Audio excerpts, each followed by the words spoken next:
friends, I hope you're all doing really well. Welcome to the start of another reading vlog. Today is Monday and I have plans of finishing several books this week. The first of those is Ninth House by Leigh Bardugo, which I have been reading this month with Ashley.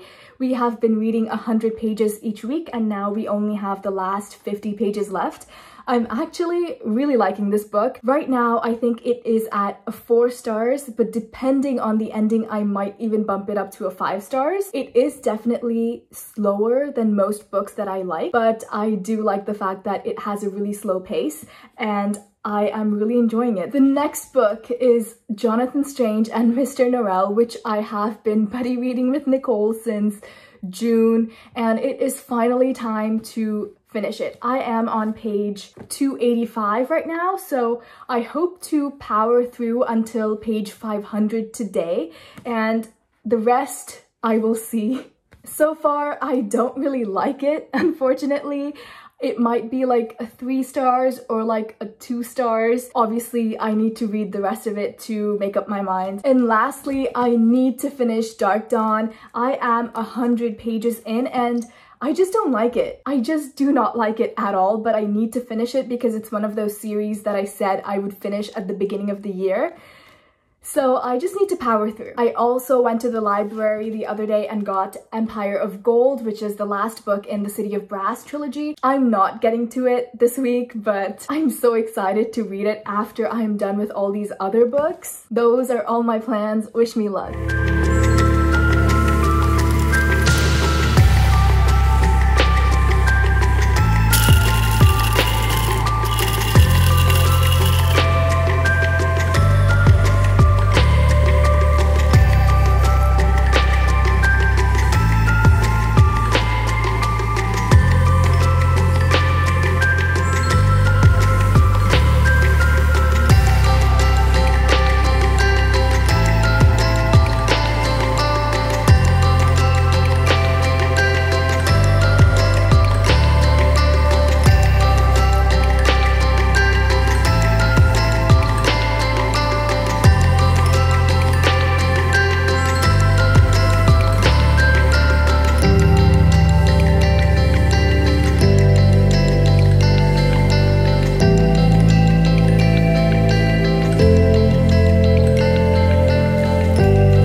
Happy Tuesday. I have some reading updates. I finally finished Ninth House literally like 10 minutes ago and I liked it. I really did like it. Because I haven't had time to organize my thoughts and write my review quite yet, I don't exactly know what to say about it. I am really happy with the way the ending turned out. I kind of called it because Ashley and I were talking and we were like, wouldn't it be cool if this happened at the end? And it did happen. Also, I really like the fact that this was as slow paced as it is because all of the different plot points and all the things that happened were so heavy that you needed more time to parse through everything. So the slower pace kind of helped with that. I like the ending and I like the pace. It's definitely 4 stars right now, but I might bump it up maybe after I think about it. Also, I don't think I ever explained in this vlog what this book was about. This book follows Alex, who gets invited to Yale to oversee Yale's secret societies, and these societies are involved in magic and the supernatural and the paranormal and all these things. So Alex gets involved in this world that she knew existed, but she didn't exactly know much about it. This also classifies as dark academia, which is one of my all-time favorite genres ever, so I really like the way it was done in this book. Next, I also got halfway through Jonathan Strange and Mr. Norrell, unlike over here on page 500. I don't like it, to be honest. It's not interesting to me at all. Nicole and I were talking about how there's a lot of stuff that goes on in this book that doesn't actually need to go on in this book. I feel like this book could have been a lot shorter if there weren't these endless descriptions about stuff that I don't really care about. This book can be described as magical realism because it takes place in olden day England, but there's magic, and there are these two magicians who are the only people in England who can do magic, and they are working with the government to help England win a war against France. They're magicians, but their storylines are so boring. Literally, I can fall asleep reading about these two. And then on the other hand, there's this whole other cast of characters that are so much more exciting than these two, and they have so much more going on, and I would love to read more about them. But this book just wastes too much time on stuff that's boring and not as important. Also, the reason I'm getting through it so quickly is because I'm listening to the audiobook. I am listening to it at twice the speed and also following along physically. If I had tried making my way through this physically, I don't think I would have ever made it through, because first of all, the footnotes are so boring. They add nothing of substance to the story at all.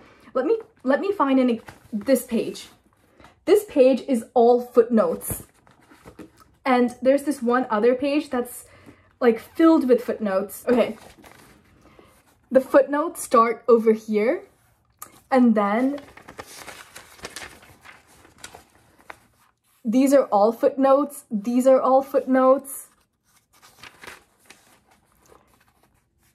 These are all footnotes, and these are all footnotes. Like, who wants to read that? Not me. In other words, not going great.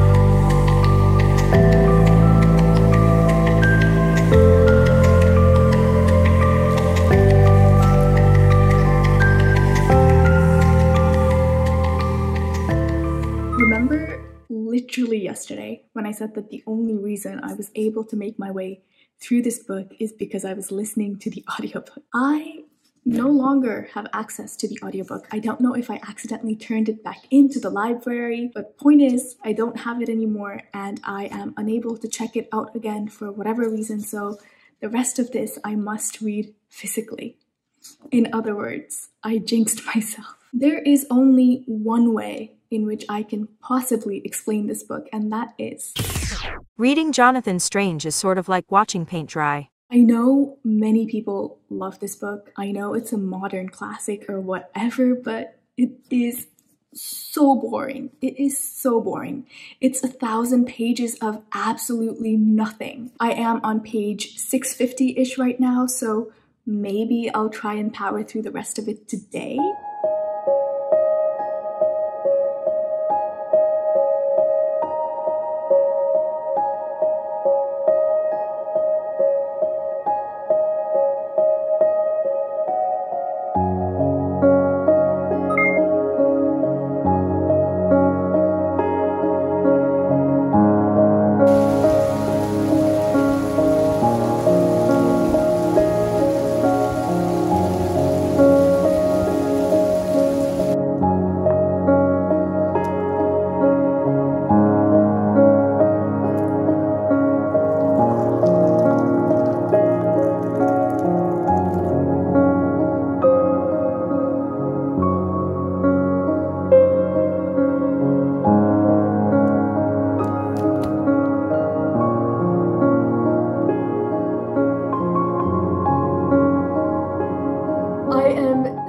Disappointed. I finally finished Jonathan Strange and Mr. Norrell, and it was probably the most boring book I have ever had the misfortune of reading in my entire life. I did not like it at all. I am sorry to all my friends who really love this book.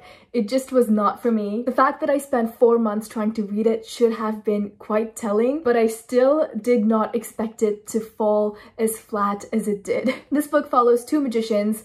Jonathan Strange and Mr. Norrell, and they're the only two magicians left in England, and they have this sort of competition going on between them, and it's just two arrogant and insufferable men trying to one-up each other for like 1,000 pages.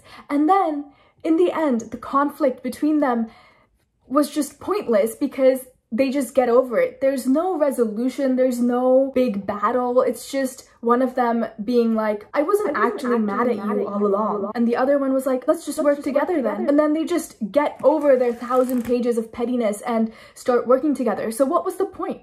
What was the point? I hated them. Another thing that astounds me about this book is the fact that it was written by a woman, yet all the female characters in this book are written off as helpless and weak, when in fact they were probably some of the most intriguing characters in this book, like Arabella and Lady Pole. I would have loved to read more about them. I would have loved if they kind of stood up for themselves instead of depending on the men to save them. I suppose you can make the argument that this was set back in the day and it's more historically accurate that way, but there are literal fairies in this book. There are literally people who can talk to rocks and trees. I'm sure there shouldn't be a problem with there being strong women too. This book takes place over the course of like years, like 10 years, 15 years, a lot of years, yet there's nothing to show for it. I have read other books in which more happens in a single day than it happened in this entire book. I gave it 1 star. In fact, there was another book I read previously this month which I also gave 1 star, but in hindsight, I realized that I did not dislike that book as much as I disliked this one, so I bumped that one up to 2 stars. Next. Disappointment after disappointment. I really liked the first book in the series. I gave Nevernight 4 stars, and I loved God's Grave. I gave it 5 stars, but this book, it's not it for me. I think I've just had enough of this type of writing style. Like, we get it. You're edgy and cool and not like all the other authors, but it's just a bit too much for me. I can't do it. One of these was enough, but I cannot make it through another book that I do not like, so I have decided to DNF Dark Dawn, sadly. I got to about page 170 and I just couldn't do it. I realized that I wasn't into it at all. I do not like Mia in this book. I do not like anyone in this book. The only good thing coming out of this week is Ninth House. I really, really loved it and I cannot wait to read the next one. Next, I will be picking up Empire of Gold. I'm really looking forward to it. I read Kingdom of Copper maybe last month or a couple months ago, and it was one of the best sequels I have ever read, and I cannot wait to start this right away. I will also start listening to the audiobook for Children of Blood and Bone, which I am also really excited about because it seems like everyone has read it except for me, so really excited for that as well. That is all for today. If you have read any of these books, please talk to me about them. My name is Ishi. Thank you so much for spending time with me, and I hope your day is as wonderful as you are.